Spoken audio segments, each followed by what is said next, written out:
그럼 건물은 이게 동 단위로 거래되지 않습니까? 이렇게. 그럼 건물은 동이 이제 거래 단위가 될 텐데, 건물은 토지와 달리 한 동의 일부이면서도 소유권을 인정한 경우가 있습니다. 이걸 뭐라 한다? 구분 소유권. 아파트와 같은 집합 건물은 세대별로 모두 소유권이 있죠. 그럼 건물 한 동의 일부거든요. 중개대상물이 될 수 있다. 이건 명백합니다. 자, 그럼 방이 4칸이 있습니다. 부부가 쓰고 아들 쓰고 딸 씁니다. 방 한 칸 비었어요. 이거 세놓을 수는 있죠. 팔아치울 수는 없어요. 똑같은 원리가 적용되고 있습니다. 이제 그래서 이거 세놓을 수는 있다. 그럼 방 한 칸도 경우에 따라서는 중개사물이 될 수 있다. 이게 이제 결론입니다. 이거 누구한테 세놔야 된다 그랬어요? 이쁜 아가씨. 좋습니다. 자, 그러면 이제 미등기 무허물 중개사물이 될 수 있다고 그랬죠? 이건 미리 말씀드렸어요. 그러면 건물이 되기 위해서는 조건이 어떻게 되느냐? 문제가 있거든요. 뭐가 건물인데? 이 문제가 있는데. 자, 이제 이 건물에 대한 개념에 대해서 지금 우리 판례는 어떻게 봤냐면 건물이 되기 위해서는 지붕도 있고 기둥도 있고 벽도 있어야 된다. 세 가지가 다 있어야 되고. and 건물은 정착물의 대표 주자니까 정착물 이해한다는 거예요. 이게 판례가 취한 거예요.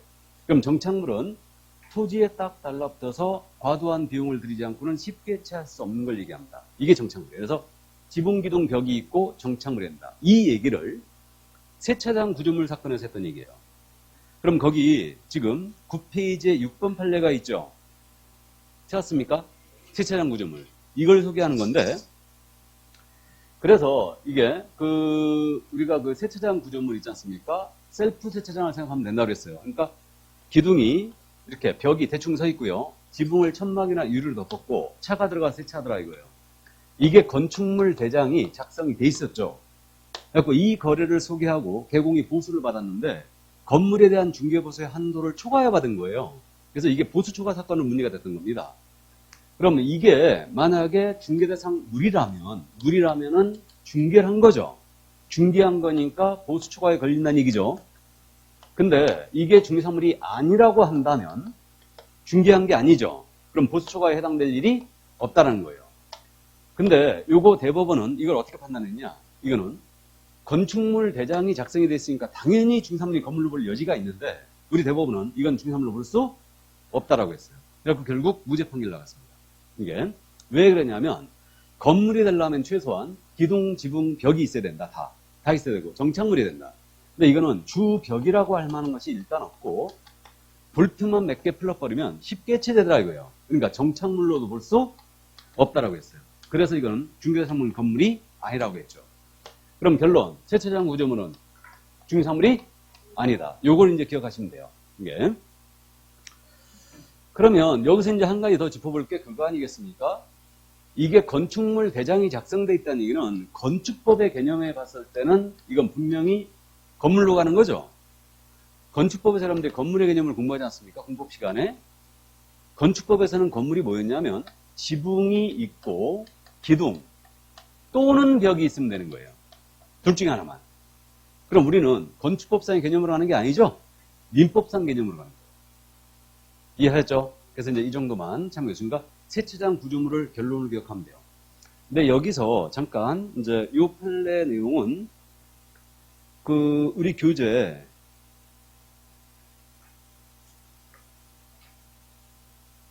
이건 내가 이 부분을 여기다가 정리를 안 해놨네. 아, 거기 있구나. 5번 판례. 거기 9페이지 5번 판례. 찾았습니까? 중개대상물인 건축물은 공사법, 입법, 취지 등에 비추어 때 토지의 정착물로서 민법상 부동산에 대한 건축물에 한정된다 그랬죠.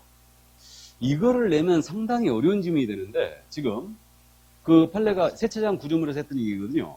같은 판례인데 이거 뭐라고 그랬냐면 중개대상물인 건물이라고 했어요. 중개대상물인 건물은 민법상 부동산에 해당하는 건물에 한정된다 그랬죠. 그러니까 결국 중개대상물인 건물은 민법상 건물의 개념과 일치한다는 얘기죠. 그래서 지붕, 기둥, 벽이 있고 정착물이 있다는 얘기예요. 이게. 그러면 그냥 이게 이제 판례인데 근데 주의할 점은 중개대상물의 범위는 민법상 부동산의 범위와 일치한다는 틀렸죠. 우리 중개대상물에는 토지 건물 외에도 입광공이 더 있죠. 임목 공장재단 광업재단이 더 있어요. 근데 민법상 부동산은 뭐라 하겠습니까? 토지, 건물. 이해되세요? 이거 일치한다는 틀렸죠. 근데 중개대상물인 건물은 민법상 건물의 개념과 일치합니다. 이해하셨어요? 시험에서 여기까지 건드리면 시험이 굉장히 어려워진 시험이거든요, 지금. 그래서 일단 이해만 해두세요. 이해만. 우리 중개상물 건물 개념은 민법상 건물 개념과 일치합니다. 근데 중개상물의 범위가 민법상 부동산 범위와 일치하는 것은 아니에요.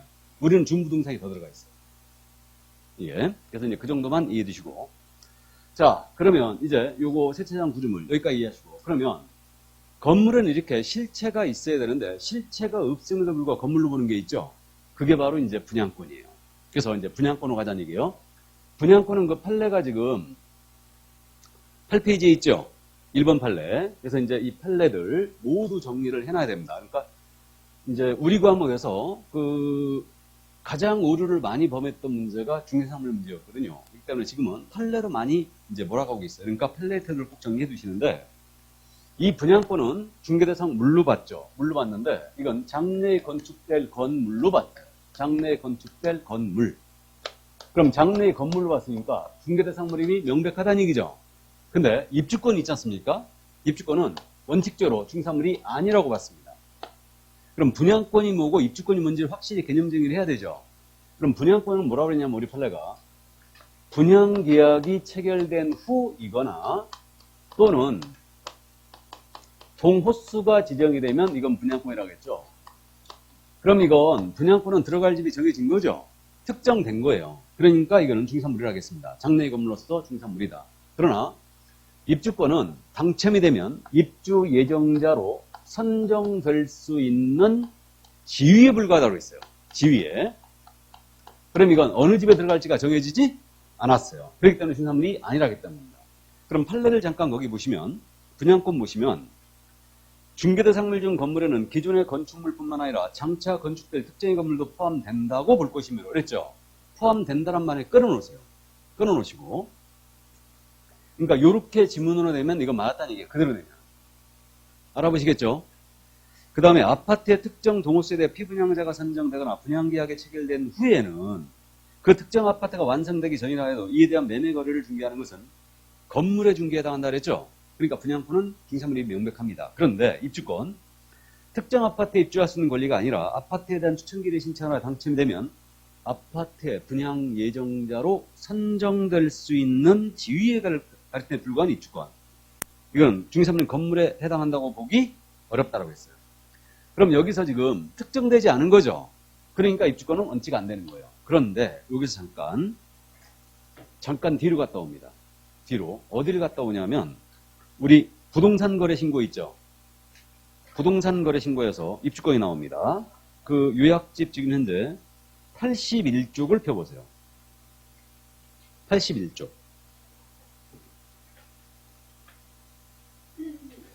81쪽을 보시면 거기 부동산 거래 신고해갖고 신고 대상 계약이 있죠. 거기에 동그라미 4번 입주권이 있죠. 표현이 어떻게 되냐면 여기 입주권은 정비법이라든가 빈집법에 따라 입주자로 선정된 지라고 했죠, 지금. 그럼 만에 하나 시험에서 이럴 일이 거의 없는데 이렇게 정비법에 따라 관리청계 인가를 받아 입주자로 선정된 지라고 했어요. 이건 중개상 무리라고 해야 될까 아니라고 해야 될까? 무리라고 해야 되죠. 특정된 거죠, 이거는. 그러니까 결국 그렇게 참고만 해두세요. 그러니까 물어볼 일은 거의 없어 보이는데 희박합니다. 그러니까 참고만 해두세요. 근데 모의고사에서 가끔 이걸 물어보신 분이 있더라고요. 그러니까 한민호한테 또 들어본 적이 없다 그럴까봐 언급만 하고 갑니다. 또 그러니까 선정된 지위라고 하면 이거는 특정이 된 거죠, 지금. 그 입주권은 되는 거예요. 그러니까 사실 부동산 거래 신고에서 입주권은요, 분양권이에요, 분양권. 그러니까 부르기를 전부 다 입주권이라고 부르고 있죠. 자, 그럼 다시 앞으로 옵니다. 그래서 8페이지로 다시 들어왔어요. 그러면 입주권은 이렇게 되는데, 이제 3번 판례가 뭐라고 되어 있냐면, 중개대상물인 입주권이라고 되어 있죠? 이건 뭐였냐면, 이 사건이 그거였죠. 중개대 상물이 된 입주권이 나왔는데 이거는 한 세대 사건이었어요, 사실. 그러니까 이게 준공이 떨어진 아파트였거든요. 그래서 이제 분양을 쫙 했는데 한 세대가 반납됐다고 가정하죠, 그냥. 반납이 됐다. 한 세대가. 그러니까 당첨자가요, 분양계약을 안 해버린 거죠. 이게 당첨을 해놓고 분양계약 안 해버린 겁니다. 그리고 한 세대가 반납되니까 이 분양하는 쪽에서 중개업소에 쫙 뿌렸어요, 물건을. 그래갖고 손님을 붙여라. 그럼 우리가 MGM 줄게. 요 MGM이 실무적으로 그거라고 그랬죠. 분양대행 수수료. 그러니까 분양하는 쪽에서 중개업소에 영업을 하죠. 손님을 붙여라. 이거 분양받을 손님을 붙이면 우리가 거기에 대한 수수료를 줄게. 이게 MGM이라고 해요. 그래갖고 이게 조건은 분양가액의 1%, 많게는 6%까지 간 적이 있었다고 그랬죠, 이거. 그래갖고 저도 6% 제한을 받은 적이 있었는데 6% MGM 준다고 하면 이 물건은 절대 손님 붙이면 안 돼요. 엄청 안 좋은 물건이라는 얘기죠, 이거. 그 얘기입니다. 그러니까 어쨌든 이게 만만치 않거든요. 그럼 10억짜리 손님 붙이면요, 6%면 6천만 원이에요. 맞죠? 이게. 그러니까 1년간의 월세는 떨어지지 않습니까? 그러면. 이 정도면. 이게. 자, 그렇게 되는데, 어쨌든 그래갖고, 이제 손님들을 쫙 붙입니다. 그래갖고 이제 여러 중개업소에 쫙 붙이니까 추첨을 하게 됐어요. 추첨을 하게 됐는데, A 중개업소에 소개한 갑이 당첨이 된 거죠. 이게. 근데 통상적으로 실무적으로요, MGM을 받게 되면 손님한테 보수를 안 받거든요. 안 받는데 이 개공은 아주 능력 있는 개공이었죠. 이 갑한테 당첨이 되자 보수를 또 받은 거야. 그래갖고 이게 이제 문제가 된 사건입니다. 보수 초과냐 아니냐. 그러니까 이 개공은 이건 입주권이었으니까 아직 분양계약 체결 전이니까 당연히 이 보수는 중개보수 적용이 없겠다라고 생각했겠죠. 근데 이제 우리 판례가 뭐라고 그랬냐. 자, 읽어드립니다. 특정 동호수에 대하여 피분양자가 선정이 되거나 분양계약에 체결되지는 아니하였다고 하더라도 장차 예정된 동호 수첨이 분양 대상으로 정해진 세대를 특정 피분양자에 대한 분양 목적물로 확정해 준 절차에 불과하고 피분양자가 아파트를 분양받는 것 자체는 당연히 보장되어 있는 것으로 되어 있을 뿐만 아니라 대상 아파트 전체의 건축이 완료되어 있음으로써 분양 대상이 될 세대들이 객관적으로 존재하여 분양 목적물로 현실적인 지공 또한 가능한 상태에 이르렀다면 분양 대상물이 상당히 구체화되었다고 할 것이어서 이에 대한 거래 중개하는 것 또한 중상물로 정한 건축물의 중개에 해당한다. 알아보시겠어요? 그럴만하죠. 그러니까 보세요. 이게 지금 추첨해갖고 분양계약이 체결되지는 않았지만 당첨이 되는 순간 어느 집에 들어갈지가 정해진 거죠. 준공도 떨어져 있죠. 그럼 이것을 중개하는 것은 건물의 중개로 봐야 된다. 그러니까 결국은 중개대상물에 해당하는 입주권이 나왔다는 얘기죠. 그러니까 결국은 당첨이 되는 순간 어느 집에 들어갈지 특정되고 구체화되어 있다. 그럼 이것은 중개상물로 봐야 되죠. 그 얘기입니다. 여기서 이제 그래갖고 중개대상물인 입주권이 나오는 바람에 24회 시험을 마지막으로 이거 출제 안 한다고 그랬죠. 이거. 입주권은 지금 24회를 마지막으로 출제 안 하고 있어요. 마지막 출제가 24회 때였거든요. 다음 중 옳은 곳 골라라 했거든요. 옳은 곳 골라라 했는데 이때 뭐라고 냈냐면 출제자가 그게 정답이었는데 아파트 입주권은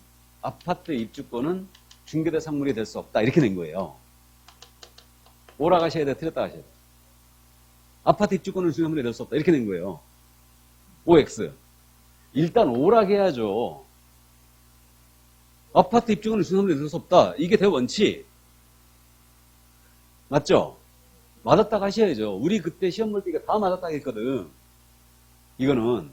근데 출제자가 자진해서 이거 정답 없습니다 하고 처리됐어요. 이게. 되는 게 나왔죠, 지금? 되는 게 나온 거예요. 그러니까 이제 원칙적으로 입주권은 안 된다고 생각하셔야 돼요. 단, 읽어봤을 때 구체화되고 특정됐다. 그럼 이건 중개상물이라는 얘기죠? 그 얘기예요. 그래서 원칙은 안 되는 거예요. 원칙은. 이해하셨죠? 네, 그 정도. 그러니까, 그래가지고 24회를 마지막으로 출제 안 하고 있는 거예요. 그러니까, 이게 왜 출제를 못할 수밖에 없냐면, 예를 들어서, 당첨이 되면 입주 예정자로 선정될 수 있는 지위를 가리키는 데 불과한 입주권은 중개대상물이 될 수 없다라고 낸 거예요. 그럼 이거, 맞았다 하셔야 돼, 틀렸다 하셔야 돼. 맞았다 해야 되죠? 근데, 분양계약 당첨이 선정될 수 있는 지위에 불과한 것도 되는 게 나왔죠, 지금? 그러니까 이건 이의신청감이지, 일단은. 그러니까 못 내고 있는 거예요. 그래서 일단 시험에서 선정될 수 있는 지위에 불과한 입주권이라고 내면 아이라 가셔야 돼요. 일단은. 자, 그럼 그 정도 이해하시고 이제 이거와 유사한 대토권이 있습니다. 그럼 거기 9페이지 지금 대토권이 나오고 있는데 대토권 찾았죠? 4번 판례. 이건 한자로 쓰면 이렇게 쓴다고 그랬어요. 대토권. 그러니까 토지로 대신받을 수 있는 권리라는 뜻이죠, 이거. 그래서 이게 이제 그거라고 그랬습니다. 대토권이. 이게 마을이라고 그랬어요. 마을인데 요 마을을 싹 밀어버리고 여기다 아파트를 짓는 거예요. 그럼 여기 살던 주민들은 이주를 시켜야 되죠. 그래갖고 이주자 단지를 만든다고 했어요. 이주자 단지. 그럼 여기 살던 주민들은 이주자 단지 내 택지를 공급받을 수 있는 지위가 생기거든요. 이것을 뭐라고 한다? 대토권. 그래서 이주자 단지 내 택지를 공급받을 수 있는 지위. 이것이 바로 대토권이다. 물인 것 같아, 아닌 것 같아? 중개사물 아닌 것 같죠? 아니다. 그럼 이 얘기네요. 어느 택지를 공급받을지 아직 특정되지 않았어요. 그러니까 대토권, 중개사물이 아니라고 했습니다. 그러면 대토권은 중개사물이 아니니까 이게 거래가 가능한 대토권이었다. 그러면 누구나 중개할 수 있죠? 아니할 말로 기나 소나 다 할 수 있다. 맞죠? 그렇게 돼요. 중개사물이 아니니까. 그래서 대토권 아니었습니다. 여기까지 이해두시고. 자, 그러면 대토권에 대한 내용을 다 봤고요. 아니라는 게 이제 결론이었고, 그 다음 5번, 6번 판례 소개했고요. 그 다음에 7번 판례, 금전채권입니다. 그럼 이 금전채권에 대한 부분은 공사법이 정한 중개사물이 아니다 그랬죠? 깔끔하게. 당연히 금전은 중개사물이 아니죠. 이게. 그래서 금전채권을 소개했거든요. 이거 중개행위다 아니다? 당연히 아니고, 이에 대한 보수도 중개보수규정의 적용이 없습니다. 그래서 이제 그 정도만 이해하시고 8번 증축은 참고하시기 바랍니다. 참고해 두시고요. 여기서 권리금 미리 보고 옵니다. 잠깐 뒤로 갔다 오죠. 교재 12페이지, 12페이지. 그 12페이지의 판례에서 건질 거는요. 거기 권리금 판례 있죠. 그 정도만 이제 이해만 꼭 해두시면 되는데 거기 권리금 판례 12페이지. 영업용 건물의 영업설 비품 등 유형물이나 여기서 끊으세요. 끊고 거래처 신용 영업사의 노하우 여기서 끊으시고 점포 위치에 따른 영업사 이점 등 무형의 재산적 가치는 여기서 끊으시고 이거 왜 끊어놓은지 아시죠? 시험에서 낼 때요. 다음 중사물에 해당한 걸 모두 골라라. 아닌 걸 모두 골라라 할 때 툭툭 끊어서 내요. 그러니까 알아보시라는 얘기예요. 중개대상으로 할 수 없으므로 그러한 유무형의 재산적 가치 양도에 대하여 이른바 권리금을 수수하도록 중개한 것은 구부동산 중개법이 규율하고 있는 중개행위에 해당하지 아니하고. 맞겠죠? 당연한 얘기죠. 중개사물이 아니니까 중개행위가 아니고.